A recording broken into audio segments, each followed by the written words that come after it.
ഇന്ന് ഞായറാഴ്ച ആയതുകൊണ്ട് വീട് ക്ലീനിങ് ഒക്കെ ആയിരുന്നു കേട്ടോ. അപ്പോൾ വീട്ടിലെ ജനലും വാതിലും ടേബിളും എല്ലാം വൃത്തിയാക്കി, ടേബിളിൻ്റെ അടിയൊക്കെ വൃത്തിയാക്കി. അതൊക്കെ കഴിഞ്ഞ ശേഷം ചന്ദനയ്ക്ക് വീട്ടിൽ വന്നപ്പോൾ കപ്പളങ്ങ തിരഞ്ഞ് നടക്കലാണ് കേട്ടോ പണി. അപ്പം ഇന്ന് വീട്ടിൽ തന്നെ ഒരു കപ്പളമരമുണ്ട്, അതിൽ 2-3 പഴുത്തിട്ടുണ്ടായിരുന്നു. അപ്പം അതിനെ ഒന്ന് ചെത്തി വൃത്തിയാക്കി, കഴുകി വൃത്തിയാക്കി കഷ്ണങ്ങളാക്കി റെഡിയാക്കുകയാണ് കേട്ടോ അവള്. അപ്പോൾ അതൊക്കെ കഴിച്ച ശേഷം പിന്നെ പെരുമഴയായിരുന്നു. രാത്രിയായപ്പോഴേക്കും നല്ല മഴയായി. അപ്പം ഇന്നത്തെ വിശേഷം ഇത്രയൊക്കെ ഉള്ളൂ. വീഡിയോ ഇഷ്ടപ്പെട്ട സപ്പോർട്ട്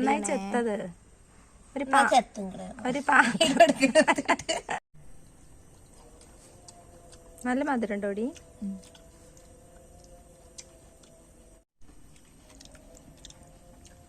ജ്യൂസ് അടിച്ചാലോ?